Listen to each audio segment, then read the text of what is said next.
For years, I've tried to find ways to meet the evolving needs and challenges facing our people.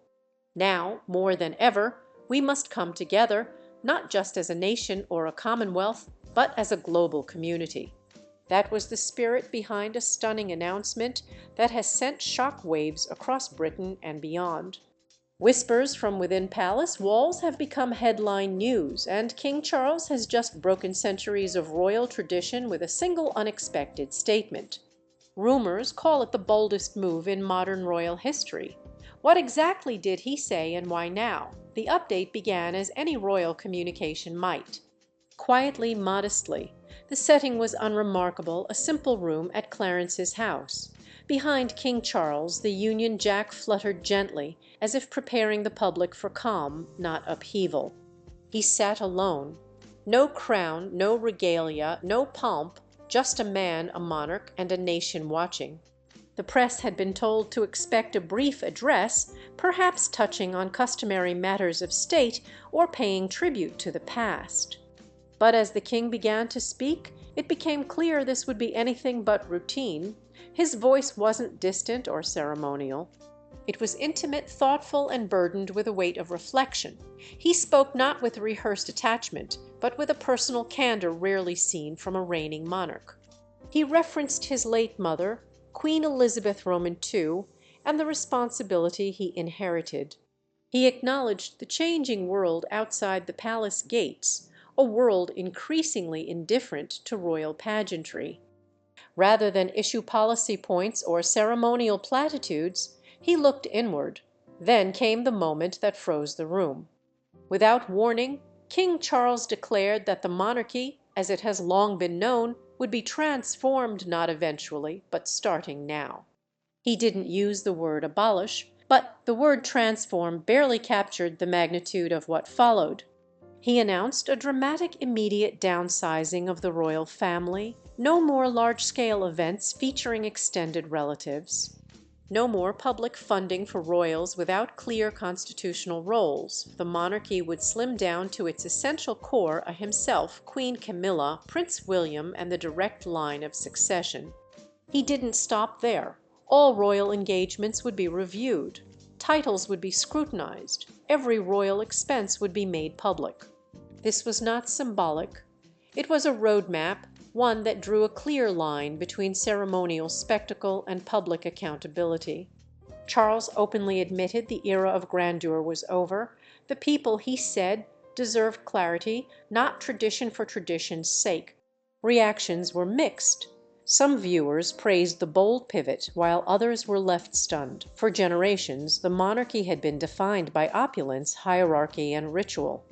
Now, it was being stripped down to its barest form of visible, accessible, and answerable to the people. And just as the nation began to absorb the shock of this downsizing, King Charles delivered another bombshell.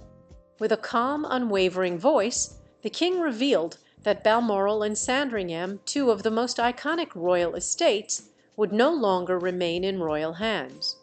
They would not be sold nor privatized.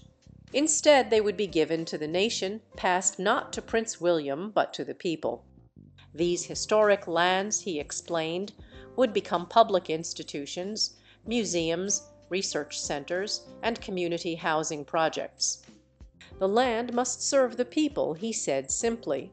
It wasn't a publicity stunt. It was a principle, and it marked a monumental shift. The crown, he declared, did not stand above the country. It belonged to it. This gesture, permanent and profound, sent emotional ripples across the country. These weren't just buildings. They were symbols of legacy. But Charles, fully aware of what they meant, chose to let them go. His actions weren't just about property. They reflected a deeper purpose. He was redefining what the monarchy could and should be. Then came a moment no one expected. In a tone raw and human, Charles paused and issued an apology. This wasn't a carefully crafted statement written by aides. It was heartfelt and direct. "I have heard you," he said. "I have seen your frustration, your disappointment, and you are right to feel let down." He acknowledged what so many had long felt, that the monarchy had grown distant, had failed to listen, and had faltered when the public needed it most. For many it was the first time they truly felt seen by the institution, not as subjects, but as citizens. The apology didn't end the message. It pivoted the entire conversation. And as the weight of his words settled in, another question emerged in the minds of millions. Would King Charles now step aside? Would he abdicate? He did not. But he did unveil a plan no one saw coming, a model that shattered centuries of precedent. In a move without parallel in British history, King Charles proposed a dual monarchy. Instead of clinging to power or quietly preparing Prince William to take over one day, he introduced a bold new concept, shared leadership. Effective immediately, Prince William would assume significant constitutional responsibilities, including diplomacy, Commonwealth relations, and domestic outreach. This wasn't symbolic. It wasn't ceremonial. It was a real redistribution of royal power between father and son, open, active, and public. The king had made his choice not to fade quietly or rule alone, but to build a monarchy ready for the 21st century, grounded in service, humility, and relevance. King Charles explained that the world had simply moved too fast for a monarchy frozen in the past. Today's younger generation, he said, needed to see themselves reflected in leadership diverse, modern, and responsive. That was why Prince William was ready to represent the future. This new concept, the dual monarchy, wasn't a concession. It was a reimagining. Some hailed it as a visionary step forward. Others, more cautious, wondered aloud, could two monarchs share one crown? Was this unity or the beginning of instability? But Charles stood firm. The monarchy must evolve, he declared, or be left behind. It was a bold gamble, but it wouldn't be the last. Because as the speech stirred debate across the globe, deeper and more permanent changes were already in motion behind palace doors. Just 3 days after the address, Buckingham Palace released a second, even more dramatic announcement. Formal legislation was being drafted. These weren't vague ideas or advisory proposals. They were binding legal reforms that would reshape the monarchy's foundation. Among the most radical, a sweeping review of royal titles. Dozens of non-working royals, including princes, princesses, dukes, and baronesses, would face title revocation if they weren't actively fulfilling constitutional duties. Their allowances would be paused. The traditional photo ops would cease. The monarchy, Charles declared, would no longer be a ceremonial club. It would become a working institution. Even more unprecedented was the creation of a citizen-elected council. This public body would convene annually to evaluate the monarchy's budget, performance, and public relevance. If standards weren't met, funding could be reduced, roles reassigned, or duties scaled back. It was by any measure the birth of a new model of royal accountability. The reaction was swift and divided. Traditionalists called it heresy. Some even whispered republic in disguise. But to many, especially the younger generation, it felt like a long overdue correction, and Charles wasn't finished. If the public was to be at the heart of this transformation, their voices needed to be heard. In a move that stunned even his supporters, the king launched a nationwide anonymous digital survey. Open to all, it asked just 3 questions. Should the monarchy continue? What should it look like? How should it serve you? Within days, over 15 million people responded. The results were eye-opening.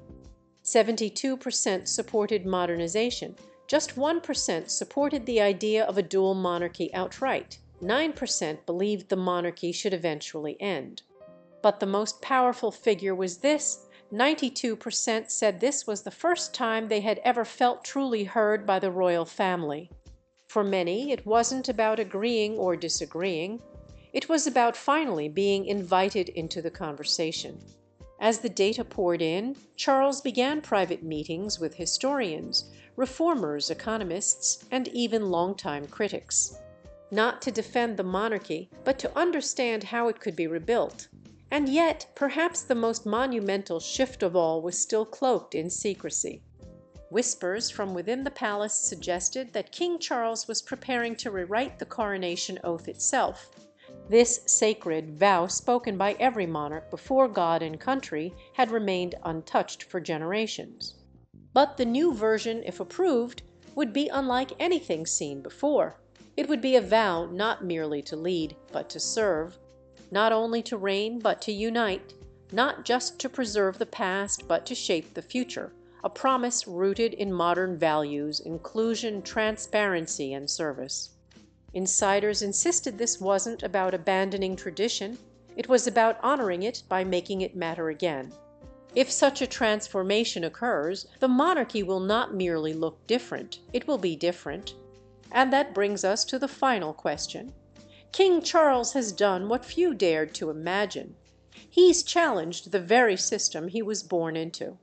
He's taken risks that past monarchs wouldn't have considered, and he's chosen evolution over legacy. The monarchy is no longer defined by processions or palaces. Titles are being reviewed. Estates are being returned to the public. The people are being heard. But none of this has come without cost. Charles has faced intense backlash from royal insiders, from outraged loyalists, and from a nation still struggling to reconcile tradition with transformation. Yet he continues on quietly, steadily, with a vision few can ignore. Now the question isn't just what the monarchy is. It's what it's becoming, a relic of the past or a tool for the future. And just as the world was beginning to absorb these reforms, King Charles broke his silence again, but this time with fury rather than restraint. The ancient walls of the palace could no longer conceal the truth that had been smoldering for years. With a voice trembling not from age, but from rage, Charles uttered the words that lit a firestorm across the nation. "I despise her." It was a thunderous confession, decades of buried resentment rising to the surface with shocking force. But who was the target of this fury? What hidden force had pushed this famously composed king to the edge? To answer that, we must rewind the clock to the very beginning, to the faded memories of a fateful introduction. The first meeting between Charles and Princess Diana is often whispered to have happened at a glamorous party arranged by her older sister Sarah. Rumors paint it as a fairy tale encounter, one where fate pulled their destinies together beneath glittering chandeliers. But according to Charles himself, the truth was far less enchanting. Diana was just 16, a quiet, reserved girl still growing into herself. Charles, already in his late 20s, was a man fully formed in the public eye, but back then it wasn't Diana who had captured his heart. It was Sarah, outgoing, confident, and politically savvy. She had maneuvered her way into Charles's life with poise and purpose. Despite the age gap and social optics, there was a flicker of something unspoken between Charles and Diana. A warmth, a pull, a sense of vulnerability that intrigued him, but his loyalty at the time remained with her sister. That loyalty, however, would prove to be paper thin, flickering briefly before being extinguished altogether. And so the storm began, not just of romance or heartbreak, but of power, pressure, and betrayal. The threads of this unraveling would eventually bind themselves into a confession years in the making.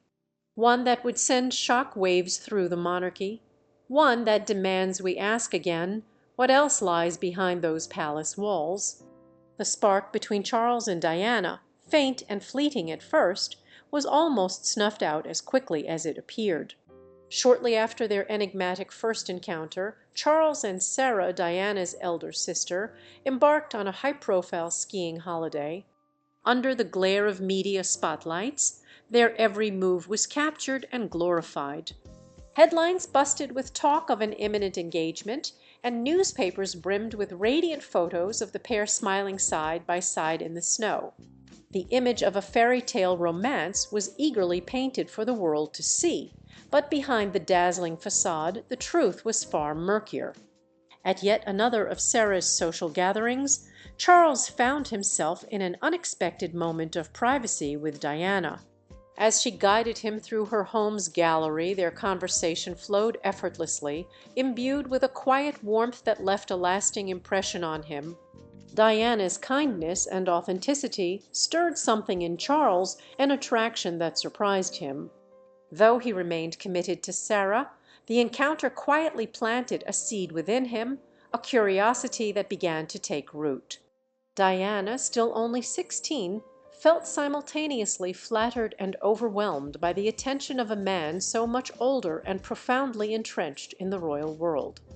The idea of ever replacing her sister seemed absurd, yet the chemistry between them lingered.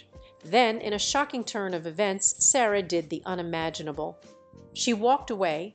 In a blunt magazine interview, she declared she had no romantic feelings for Charles and no interest in joining the royal family. The public, stunned by this sudden reversal, struggled to reconcile this with the couple's glowing public appearances just weeks prior. Sarah's abrupt withdrawal left Charles untethered from his obligation to her. His gaze, once fleetingly cast upon Diana, now settled more deliberately. What had once been a passing impression began to crystallize into fascination. Despite the 12-year age difference and Diana's obvious inexperience with royal life, Charles found himself increasingly drawn to her. Their meetings became more frequent, their connection deepening. Behind palace walls, royal eyes closely monitored the blooming relationship. To them, Diana appeared ideal, graceful, well-mannered, and perhaps most importantly, free from scandal. With tacit royal approval, the courtship accelerated. Charles eventually proposed, igniting a media frenzy and sparking global celebrations. Their wedding was a spectacular event, a convergence of tradition and fantasy broadcast to millions. Diana, draped in an ethereal gown, appeared every inch the fairy tale princess. Charles, composed and regal, played his part to perfection. Yet beneath the surface trouble had already begun to fester. During their engagement interview, when asked if they were in love, Diana answered with a heartfelt yes. Charles S.'s response was far colder. Whatever love means, it was a chilling remark, a gust of indifference that pierced the romance the public had so eagerly embraced. Diana felt the sting but soldiered on, bolstered by her family and the enormous expectations placed upon her. But another blow came just before the wedding. Diana discovered that Charles had secretly sent a gift to Camilla Parker Bowles, the woman many whispered had never truly left his heart. The realization devastated her. For a moment, she considered calling off the wedding. Ultimately, though, she proceeded, pressured by her family's reassurances and the relentless momentum of royal expectation. Once married, Diana was thrust into a world for which she was woefully unprepared. The scrutiny was relentless, the demands unforgiving. Though Charles cared for Diana in his own reserved way, the incompatibility between them quickly became undeniable. His emotional connection to Camilla, never fully extinguished, lingered like smoke in a sealed room. Diana, with her acute emotional sensitivity, felt it in every interaction. The emotional rift between them widened with time, becoming a canyon neither could cross. Rumors of Charles S.'s ongoing affair with Camilla escalated, and soon they were impossible to ignore. Diana, unable to withstand the growing void, publicly acknowledged her pain. She confronted Camilla directly, pleading with her to step back, but nothing changed. The tension boiled over as the press descended, feasting on every detail of the unraveling marriage. Then came the scandal that shattered any illusion of normalcy. A leaked phone call between Charles and Camilla exposed the raw intimacy of their relationship. It was proof, unmistakable and brutal, that Charles had never let Camilla go. The revelation dealt a devastating blow to Diana's spirit and confirmed the rumors long swirling in the air. In its wake, Charles could no longer hide. He stepped into the public eye and confessed the facade was broken. The fairy tale had fractured beyond repair, confirming suspicions that had simmered for years. Diana remained unbowed and took to the airwaves to share her side of the story. She delivered a now legendary remark about the third presence in her shattered marriage, referring to the unseen force that haunted her relationship with Charles. The public responded with overwhelming sympathy, viewing Diana as a woman cry wronged by fate, trapped in a nightmare she had not fully understood when she first uttered her innocent "I do." What began as a seemingly perfect royal romance had since crumbled into jagged pieces of heartbreak, betrayal, and unbearable pressure. As the truth emerged cold and merciless, Diana confronted the agonizing reality that Charles Sart had never truly belonged to her. Camilla Parker Bowles, a ghost from his past, hovered like a spectre, erecting an invisible yet unbreakable wall between the couple. Diana had once hoped their children might weave a thread to bring their souls closer, but that dream remained a distant mirage. Her pain deepened as the veil of secrecy lifted. Charles' affair with Camilla was no longer a whisper in the dark, but a brutal slash tearing apart the fairy tale fantasy she had once cherished. The glittering facade of royal life was a labyrinth of traps, with relentless duties and constant public scrutiny, leaving no room for her private wounds to heal. Behind her forced smiles and poised appearances, Diana battled a rising storm of insecurity. Camilla was not merely a distant memory. She was a living presence, ever clinging and ever near. Over the years, Diana poured her soul into winning Charles's devotion, pleading, confronting, and desperately searching for answers to his emotional distance. Yet all her efforts scattered like petals in the wind, leaving nothing changed.